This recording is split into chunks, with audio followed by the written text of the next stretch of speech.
Em baş binerin heca es Sinan Tunçdemir ji tora medyaya Rûdawê li neteweyên Yekbûyî pêşberê me me. Wekî ku tê zanîn divan rojan da di cîhanê da gelek pirsgirêk alozî û pevçûn derketine.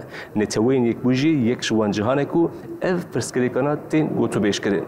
Em ê niha vê meselê bi nûnerê Slovenyayê yê neteweyên Yekbûyî Brez Samuel ji bo ra biaxivin.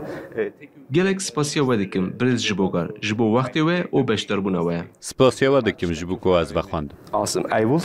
Wekî ku hûn jî dizanin pêvajoya nû ya aştiyê di navbera Rûsya û Ukraynayê da dest pê kir. Gelo rola Encûmena Asayîşê di pêvajoya aştiyê da di navbera Rûsya û Ukraynayê da çi ye? Security Council in the peace process between Russia and Ukraine. Belê Encûmena Ewlekariyê di destpêka vê pêvajoya aştiyê de biryarek bi navê rêya aştiyê qebûl kir. Dema avakirinê de ev 3 sal bû şer berdewam dikir û di şer de gelek mirov mirin. û dem hatibû ku dest bi nîqaşa aştiyê bikin. Ji ber wê yekê jî di Encûmena Asayîşê de biryarname hat qebûl kirin. Bêguman niha hemû diyalog di navbera Rûsya û Ukraynayê de bi rêya Amerîkayê berdewam dikin. Lê ez ji xwe bawer bêjim ku Encûmena Ewlekariyê dê di her pêngavê de beşdar bibe. Di dawiyê de jî dema ku rêkeftina çareseriyê hebe. Ez pir bawerim ku Encûmena Asayîşê wê careke din biryarekê ji bo piştrast-kirina peymana aştiyê qebûl bike ku em hemû hêvî dikin ku dê di dawiyê de were pejirandin. Thank you very much. Gelek spas. Pirsa duyam ev e ku ez dixwazim biçim li ser şerê Xezayê. Şer hema 2 salin berdevam dike û herkes ji Encûmena Ewlekariyê bêtir hêvî dike. Gelo Konseyê Ewlekariyê çawa dikare agirpestiyeke mayînde û çareseriyeke du devletî pêk bîne bi tevî hêza vetoya Amerîka. Encûmena Asayîşê biryarname pejirand û Xezayê gotûbêjî dike bi şêwazekî berdewam. Tevahiya sala derbasbûyî û em di meha çileyê de sala par ketin meclisê û sala borî jî her meh û hema her hefte me li ser rewşa Xezayê gotûbêj kirin. Me çar biryarname di derbarê Xezayê de pejirandin û tê de banga agirbestê, banga alîkariyên mirovî û banga azadkirina dîlan kir. Ji ber wê yekê em pir kêfxweş bûn dema ku di meha çileyê de agirbest di dawiyê de bi navbeynkariya Qeter, Misir û Amerîkayê li gel her du aliyan pêk hat. û ji ber vê yekê rola Encûmena Asayîşê niha şopandina vê agirbestê ye. Lê mixabin niha têk diçe û divê em piştrast bin ku çavê me li ser Xezayê ye û di pêşe rojê de ji dê wisa be. Ez dikarim paşê li ser vê yekê zêdetir biaxivim û ew rewş niha wiha ye. Lê li ser çareseriya du dewletî ku ji bo vê herêmê zêdetir wek armanceke navîn û dirêj e, Encûmena Asayîşê gelek caran li ser axivî û ragihancî ku çareseriya dawiyê çareseriya du dewletî ye. Yekane çareseriya ku aştiyê tîne vê herêmê çareseriya du dewletî ye. Dema ku Filîstîn bibe xwedî dewleta xwe û İsraîl jî ji cîranên ku lê cem wê ne xwe ewle hîs bike. Em çawa dikarin çareseriya du dewletî pêk bînin? Pirseke bi rastî jî zehmet e ji bo rewşa îro.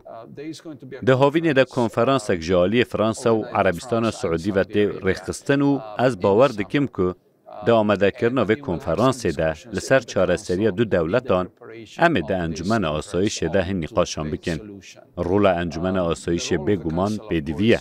Kes nikare şûna Encûmena Asayîşê bigire. Encûmen yekane organa aştî û ewlehiyê ye.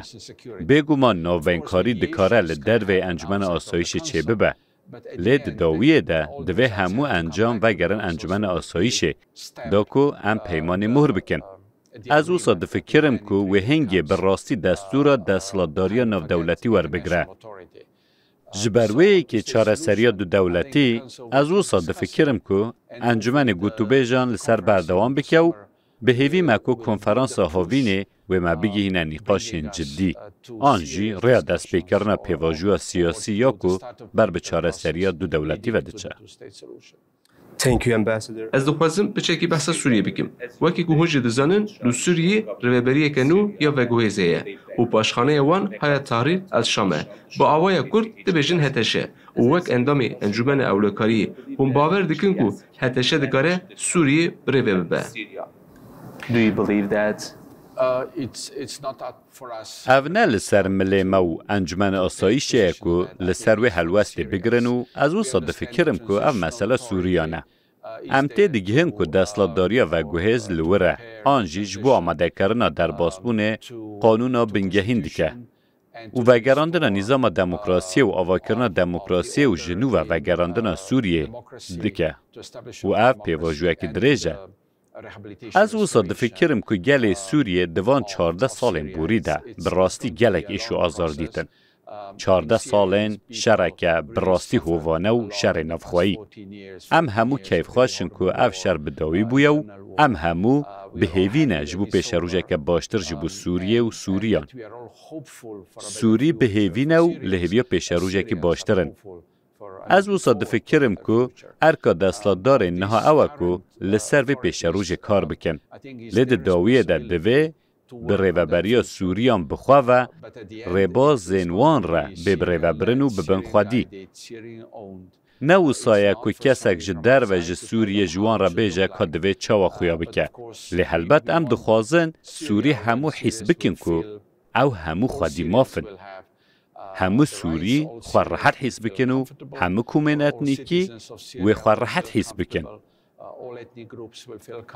Actually, I will slightly come to that question. I want to ask my question about that. As you know, bi rastî ez ê ji werim li ser vê mijarê. Wek hûn jî dizanin, destûreke nû ya veguhêz hat ragihandin û em dizanin ku destûreke din a giştî û rastir wê were çêkirin. Lê tiştek ku niha li Sûriyê dikewime ev e ku Durzî, Elewî û Kurd destûra nû red dikin. Wek endamekî Encûmena Ewlekariyê helwesta we çi ye? Yan jî hêviya Encûmena Ewlekariyê ji bo destûreka nû ji bo parastina mafên pêketeyan çi ye? Constitution in order to protect minorities' rights. Bi baweriya min Encûmena Ewlekariyê li bendê ye ku her keseke li Sûriyê, hemû kêmnetew, hemû pêkhatên etnîkî, hemû beşên civakan, jin û rêxistinên civaka sivîl rûla xwe bi dest bixin û cihê xwe di vê yekê de bigirin. Dema ku em behsa pêşerûja Sûriyê dikin û em behsa destûra Sûriya pêşerûjê dikin. Ez wisa difikirim ku em li bendê ne ku hemû welatiyên Sûriyê wek li malên xwe xêrhatina xwe hîs bikin. Sûriye mala gelek kesan û netewên cuda ye. Weke we jî behsa hinek ji wan kir. û em dixwazin ku her kes xwe rehet hîs bike. Em hêvî dikin û li bendê ne jî ku destlatdarên nû vê pêvajiyê bi rêve bibin. Bi awayekê ku her kesek di nava vê pêvajiyê de cê bigire. Weke hemû grûp wê bibin beşek ji wê ramanê ku Sûriye di pêşerûjê de wê çawa xuya bike û destûra bingehîn ya Sûriyê di pêşerûjê de wê çawa be. Ji ber ku ev yek tenê rêya aştiya li Sûriyê ye ku her kesek bi hev re di nava diyalogê de be. Belê, wek berdewamî, bendewarî parastina mafên pêketeyan e. Li di heman demê de Konseya Ewlekariyê ya Neteweyên Yekbûyî banga yekparçebûna axa Sûriyê dike. Hûn hewsengiya di navbera yekparçebûna axê û mafên pêketeyan çawa dinirxînin û dibînin. Encûmena Asayîşê heya niha bihûrgilî li ser van mijaran nîqaş nekiriye. Her wiha bi rastî erkê Encûmena Ewlekariyê nîne ku destûra bingehîn a Sûriyê kontrol bike. Em dikarin îtiraz bikin û hêviyên xwe bînin ziman. Ka civaka navdewletî çi ji destlatdarên nû hêvî dike. Pêvajiya wê çawa bi rêve bibe, bi her kesî re çawa bikevin di nava têkiliyê de, çawa rêvebirina demkî zêde neyê dirêjkirin, lê bi rastî di dawiyê de divê ev mijar were hilbijartinê. Lê di helwesta Slovenyayê de ez dikarim bibêjim ku em nawkokî di navbera mafên pêkhateyan û yekparçetiya axê de nabînin. Li Slovenyayê du hindikahiyên me hene. İtalî û Macarî û mafên wanên tam hene. دناوا وان دا مافین لپارلمنتوی جهنه و اموسا نافکرن که هبون وان لسر خاک ما یک پارچه بون آخا ما کم دکه. لدیجی بایی که از او صد فکرم که او یک دکارت دیگه لیان به ولات انجینران را خورتر جی بکه. او دکاره لسر خواه بسکنه، او دکاره خواه باوریا نتوایی خورتر جی بکه. لی اگر پیکاته دهاتنا مال ده خواه راحت حیث بکن. جبروی که جی لسر سوریه، حلبت تشتا که انجمن اولکاری هر تم دبیجه، یک پارچتیا آخا سوریه و یکتیا سوریه جبومه گرینگه، گواره پاراستن، و ده همان دمیده، دوی همو پیکاته، همو گروپ دوی پیواجوی ده جه بگره. از دخوازم بچکیدن لسوریه بمینم. ام دزانن که لباکور روجلات سوریه روبریه که کردان هیه. و وک اندامه که انجمن اولکاری هون چاوا روبریه کردان لور ببینن. وک مینا کرد لسوریه دخوازه اتونومی جیدکن. لگوری و انجمن اولکاری دکاره بشکری بده و دخوازه. Support for that or how do you view that?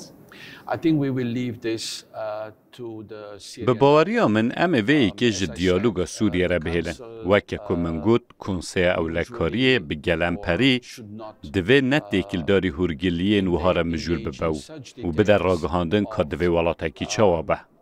او براستی جبو سوریانه که همه سوری گوتو بیجان بکن.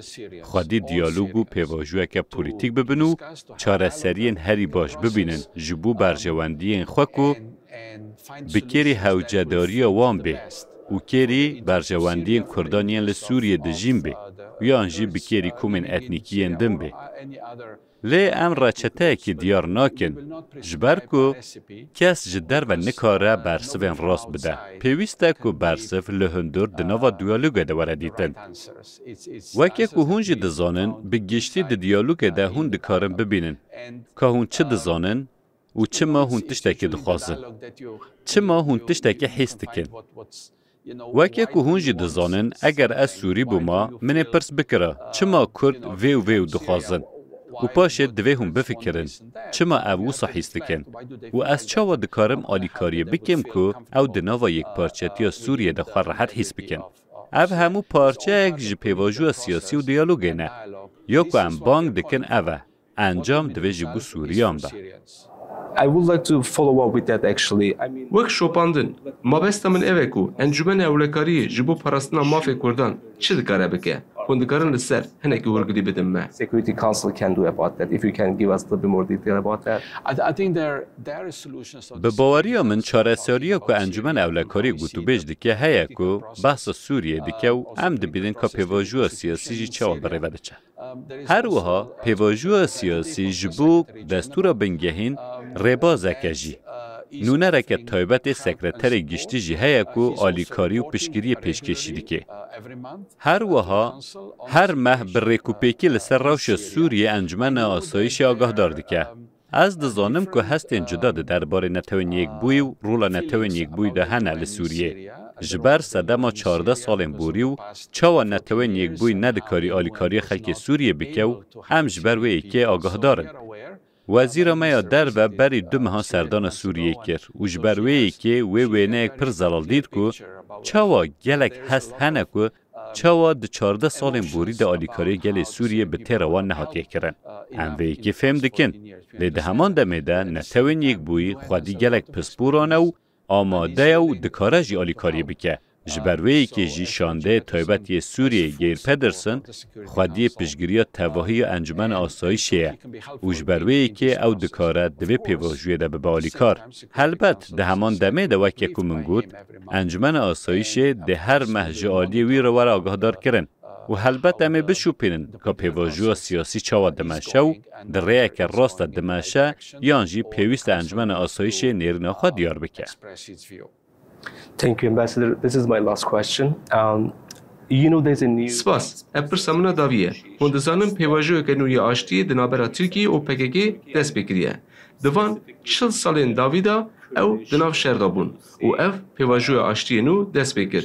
بدیتنا و انجمن اولکاری دکاره دوی پیواجو آشتی دا رولک بلیزه. Kurdish Workers' Party. Last 40 years they've been in a fight and this peace process just started. Do you think Security Council can play any role in this peace process? Well, Turkey is not on the agenda of بله، ترکیه نه در روژه و کنسه اولکاریه ده. لو ما اموهی که دو کنسه اولکاریه ده نقاش نکن. از باور ناکیم که ترکیه براستی بخواسته که انجمن اولکاری گوتو بیجان بکه.